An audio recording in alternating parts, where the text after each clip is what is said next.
Topic 12.4 further इसके साथ जो इसका साथ फर्दर टॉपिक है speed of light in a medium.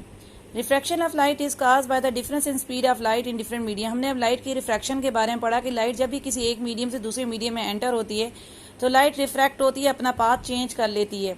But ये लाइट एक मीडियम से दूसरे मीडियम में एंटर होते वक्त अपना पाथ क्यों चेंज करती है, इसकी क्या रीजन है? एक्चुअली जब लाइट एक मीडियम से दूसरे मीडियम में एंटर होती है तो लाइट की स्पीड पे इफेक्ट होता है। डिफरेंट मीडियम में लाइट डिफरेंट स्पीड के साथ ट्रेवल करती है। इस स्पीड की वजह से लाइट अपना पाथ क्या कर लेती है, चेंज करती है। For example the speed of light in is approximately 3 × 10⁻⁸ metre per second. Light जब एयर में ट्रैवल करती है तो तब लाइट की स्पीड होती है 3 × 10⁸ metre per second. However when light travels through a medium such as water और a glass its speed decreases.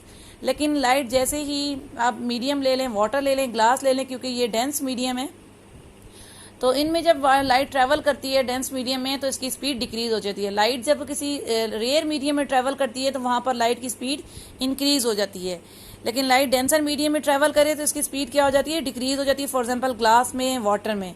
इसीलिए लाइट जब एयर से एंटर हुई थी ग्लास में तो वहां पर उसकी स्पीड क्या हो गई थी, डिक्रीज हुई और क्या हो गई, लाइट ने रिफ्रैक्शन शो की।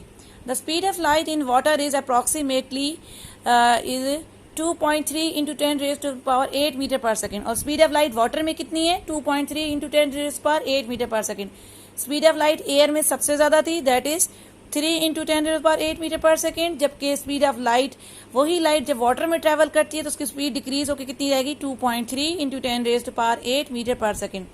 जबकि ग्लास में ये स्पीड ऑफ लाइट कितनी है, अप्रॉक्सीमेटली 2 × 10⁸ मीटर पर सेकेंड। तो यहाँ से इन वैल्यूज से पता चला डिफरेंट मीडियम्स में लाइट की स्पीड को कैलकुलेट किया गया कि लाइट की जो स्पीड है एयर में वो सबसे ज्यादा है, उससे कम लाइट की जो स्पीड है ग्लास में उससे कम है, और सबसे ज्यादा कम लाइट की स्पीड किस में है, जैसे हमने देखा वाटर में।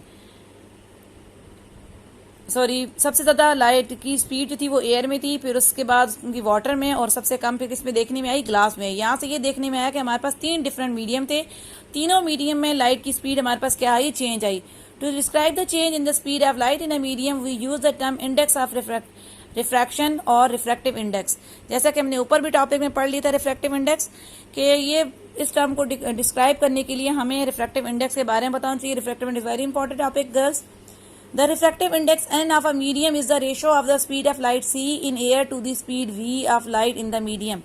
Refractive index कोई भी हम जो ले रहे हैं n किसी मीडियम का is the ratio of the speed of light c, क्योंकि जो हमारे पास यहाँ हम न्यूमरेटर में लिख रहे होते हैं, जो हम साइन आई ले रहे होते हैं, इंसिडेंस एंगल की रेशियो ले रहे होते हैं, वो स्पीड ऑफ लाइट इन, वो हमेशा स्पीड ऑफ लाइट इन क्या होगा, अगर हम लाइट ट्रेवल करके आ रही है एयर से तो वो हम उसे कहेंगे speed of light in air divided by two the speed of light in the medium.